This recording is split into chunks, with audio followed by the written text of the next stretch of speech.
Imagine for a second that you spent your entire adult life working toward just this one beautifully clear dream. Right. You scrape, you save, you deny yourself luxuries, and finally, you achieve it. You are living the exact life you always envisioned. Mm-hmm. But then, as life does, your priorities shift. A new chapter calls to you, and it requires you to leave that original dream behind.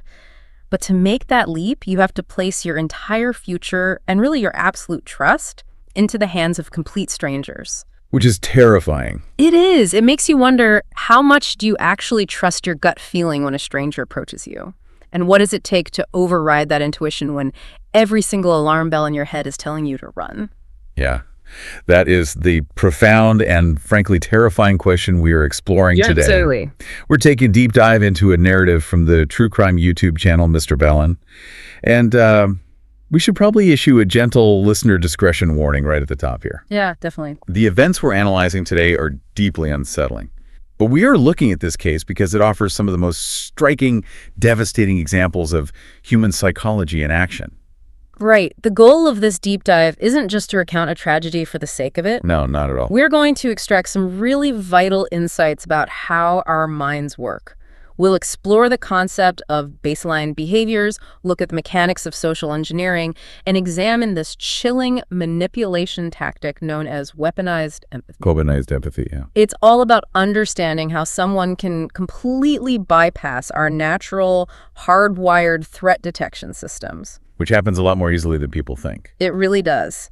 So let's establish who we are talking about. Our story begins in 1986 in Newport Beach, California, at a local chili cook-off. A very classic meeting spot. Oh, yeah. We have Tom Hawks, who is a 39-year-old divorced father of 2 teenage boys. He's this ruggedly handsome, muscular guy with a classic thick mustache. Right. And he's looking out over the crowd and locks eyes with this stunningly beautiful woman, and he just finds himself staring.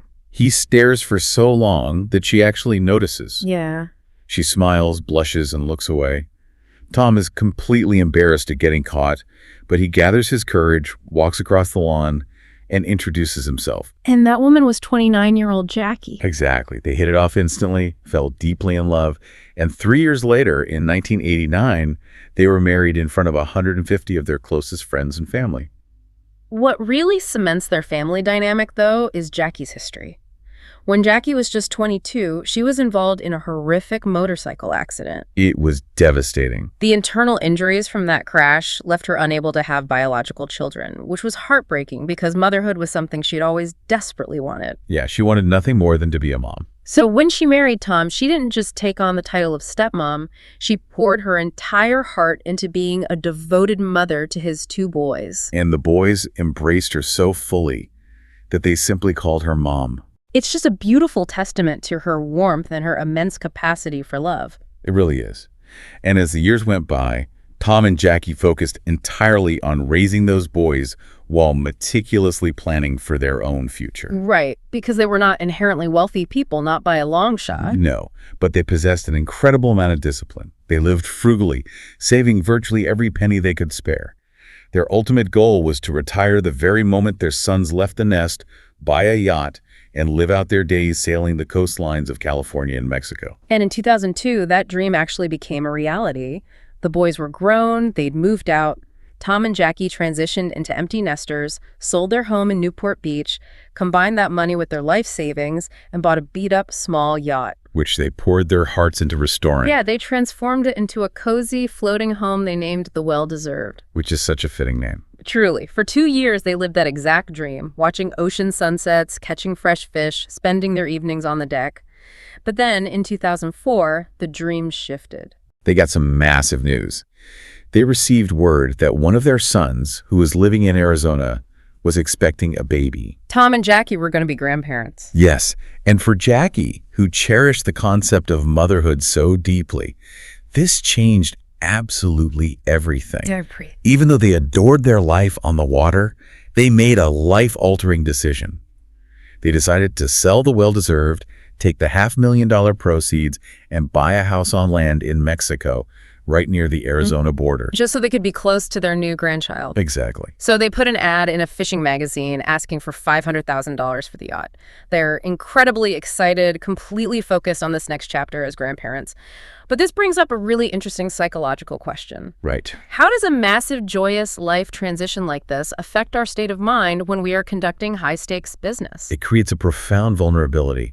There's a specific psychological phenomenon at play here, often referred to as destination disease or a form of tunnel vision. Destination disease. Yeah, major life transitions, even the incredibly happy ones, cause us to systematically let our guard down. You are so intensely focused on the happy future, the grandbaby, the new house, that you become overly trusting. It's kind of like when you're buying a house and you ignore a glaring red flag on the inspection report just because you've already mentally arranged your furniture in the living room. Yes. You just want the deal done. That is a perfect analogy. Yeah. You are eager to close the deal and move on to the happiness that awaits. You want the transaction to be easy, so you subconsciously ignore friction. You brush past red flags because acknowledging those red flags represents a delay to your joy. Wow.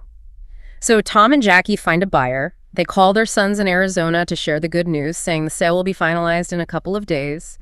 But then there is just radio silence. Nothing. Days turn into a week. Their sons can't reach them. Now, Tom and Jackie were not the type of people to just drop off the map without telling their kids. So Tom's brother Jim decides to investigate. And Jim's background is absolutely crucial here. Right. He is a retired police chief. He drives down to Newport Beach to physically check on the yacht himself. And when Jim arrives at the dock, we see a masterclass in the power of baseline behaviors. Jim didn't need forensic evidence. No, he didn't need black lights or a crime scene unit to know something was horribly wrong. He observed several specific details. There were lines hanging loosely over the side of the boat that should have been securely stowed. Right. There were tarps missing from the delicate control panels. There were dirty towels just hanging out of the portholes. Now, to anyone walking by on the dock, it just looks like a boat being used. There's nothing inherently sinister about a dirty towel. Right, but Jim wasn't just anyone. He knew Tom's baseline. We talk a lot about baselines in behavioral analysis. A baseline is the normal, everyday state of being for a specific person. And Tom was meticulous. Highly orderly. That yacht was his absolute pride and joy. It was always kept spick and span.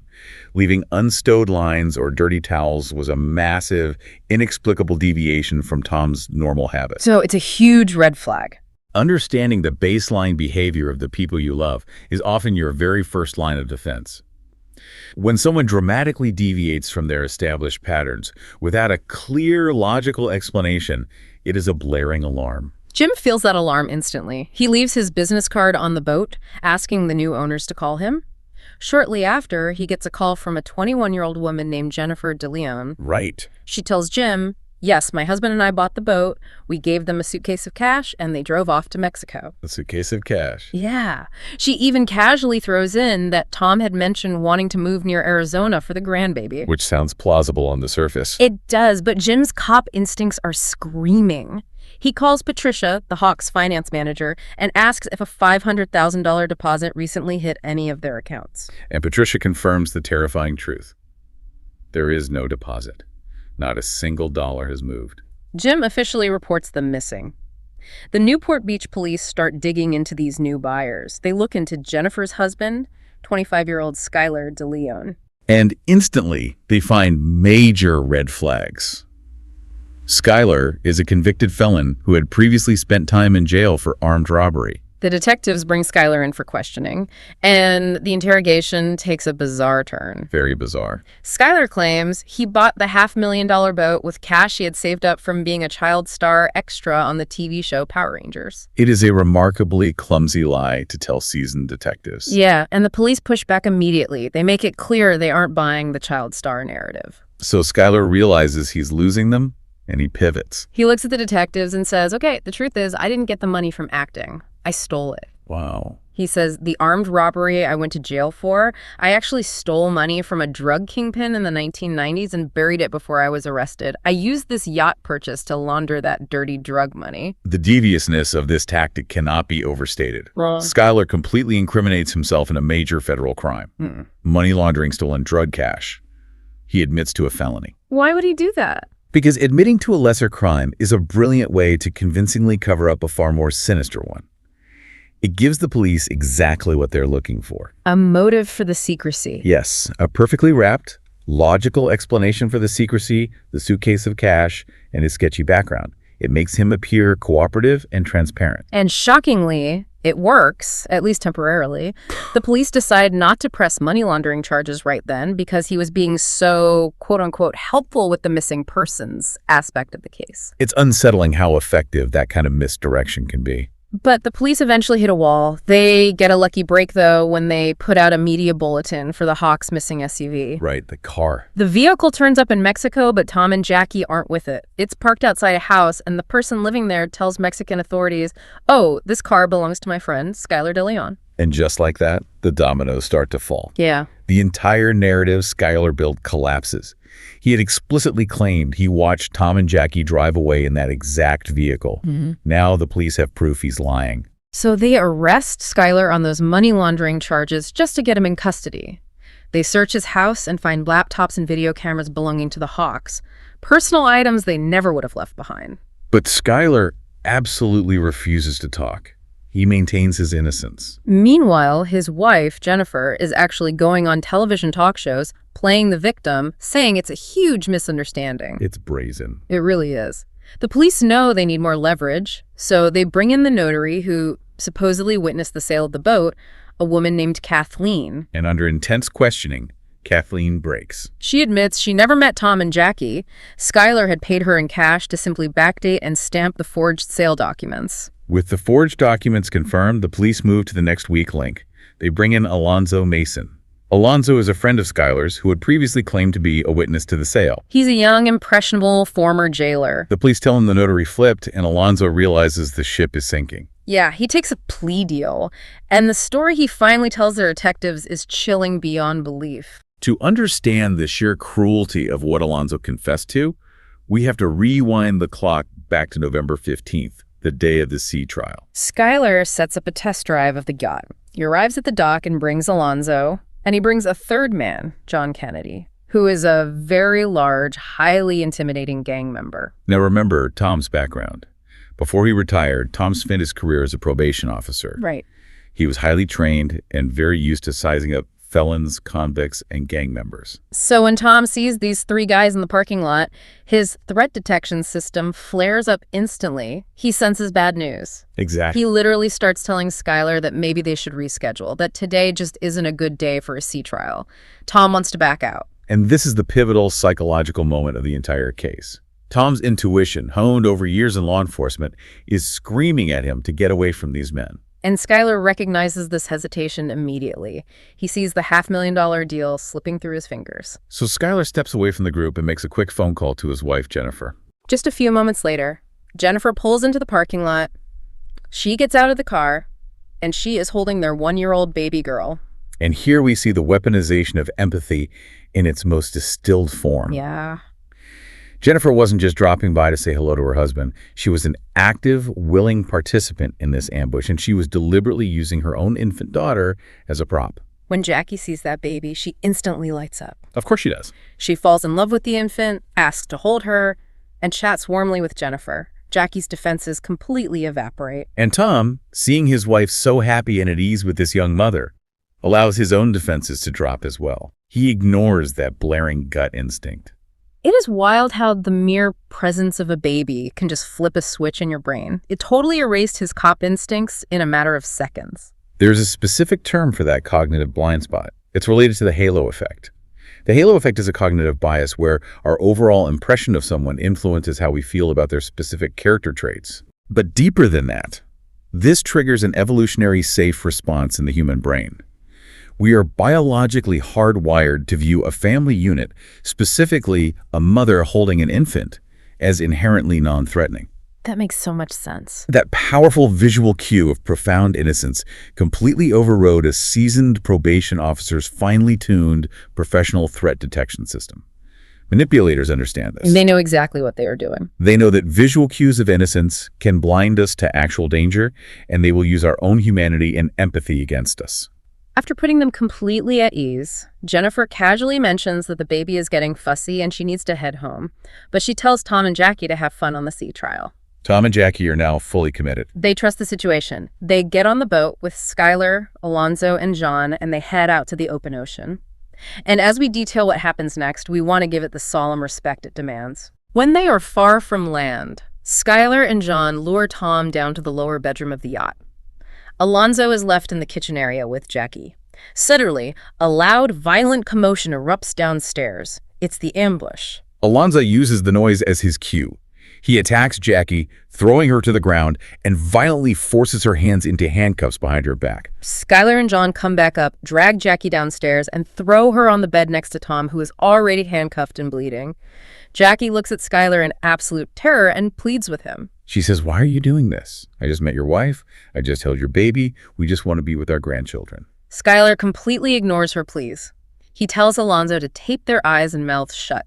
Then, Skylar goes back upstairs to pilot the boat, steering it toward the deepest part of the ocean. The lack of humanity here is staggering. Skylar eventually cuts the engines. He stops the boat over a section of the ocean that is 3,500 feet deep. He brings Tom and Jackie back up to the deck. He forces them, while they are handcuffed, blindfolded, and absolutely terrified, to sign the official sale documents for the yacht, as well as power of attorney paperwork giving him total access to their bank accounts. And in this unimaginable moment of distress, Jackie does something that is hard to even comprehend. When she signs her name on those documents, she intentionally misspells her last name. Yes. She deliberately leaves the S off of Hawks. The cognitive resilience required to do that is extraordinary. Imagine the immense cognitive load, the sheer paralyzing terror she was experiencing in that moment. I can't even fathom it. Yet, she maintained the presence of mind and the quiet defiance to leave a deliberate signal. It was a silent message to the future, a quiet scream hidden in ink, proving that these documents were signed under extreme duress. After the paperwork is signed, Tom and Jackie are led to the back of the boat. Tom manages to momentarily shake his leg loose and actually kicks Skylar, fighting back. But they are quickly overpowered and subdued. They are forced to sit on the deck, back to back. Tom, in his final moments, manages to pull his handcuffed hands up just enough to stroke Jackie's hand, comforting her in the dark. His last words to her are, "It's going to be okay. No matter what happens to us, we'll be together." Alonzo brings over a massive, heavy anchor. Skylar takes the very end of the thick metal chain attached to that anchor and fastens it securely to Tom and Jackie's handcuffs. Skylar lifts the heavy anchor and throws it overboard. The heavy chain rapidly grinds over the wooden railing. When it pulls tight, it violently yanks Tom and Jackie over the side of the boat. They hit the water fully conscious and are pulled down 3,500 feet to the bottom of the ocean. And as they disappeared beneath the surface, Skylar DeLeon looked down into the water and let out a giddy cheer. He yelled, "Woo!" and laughed. It is an absolute chilling void of empathy. It's hard to even wrap your mind around that level of cruelty. And the darkest detail of all, the ultimate disrespect to their memory, involves that video camera the police found in Skylar and Jennifer's home. Hawk's personal camera. Yeah. When the detectives played the tape, the first half showed Jackie's final, hopeful video diary. She was filming the inside of the Well-Deserved, talking to the camera about how happy she was, how excited she was to meet her new grandchild, and how glad she was that the new buyers were a nice young family who would take care of her beautiful boat. And then the footage abruptly cuts. It cuts directly to Skylar and Jennifer. Just days after murdering Tom and Jackie in the most horrific way imaginable, they took that stolen camera and simply recorded their own family Thanksgiving over Jackie's final memories. They're on tape, laughing, eating, playing with their daughter, totally and completely unbothered by what they had just done. It provides the starkest possible contrast you will ever see. You have people who are entirely motivated by love, family, and connection, juxtaposed against people who are entirely devoid of it. Exactly. The lies did eventually unravel completely, and justice, as much as possible, was served. Because Alonzo flipped and provided the confession, he was sentenced to 20 years in prison. Jennifer DeLeon, the architect of that parking lot manipulation with the baby, was sentenced to life in prison without the possibility of parole. And Skylar DeLeon and John Kennedy both received the death penalty. When you step back from the horror of this story, it leaves you with a lot to process about human nature and our own vulnerabilities. Definitely. It reinforces how vital it is to trust your gut when it says bad news. If a situation feels wrong, you cannot let social pressure or the desire to be polite force you to ignore that instinct. It also highlights why we need to pay close attention to the behavioral baselines of the people we care about. Drastic, unexplained changes in someone's normal habits are your early warning system. And perhaps most importantly, it forces us to be acutely aware that manipulators will use the things we love most: our empathy, our respect for family, our biological response to innocence, as their greatest weapons against us. It is incredibly heavy, but recognizing those vulnerabilities is so important. And we want to leave you with a final provocative thought to mull over today. It goes back to Jackie Hawk's incredible quick thinking with that signature. Jackie used a single missing letter to scream for help from beyond the grave.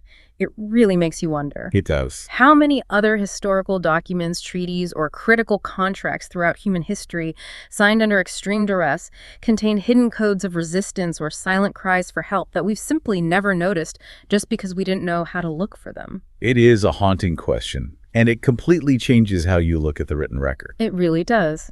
Thank you for joining us on this deep dive today, and we'll be back soon to unpack another stack of sources. Stay curious.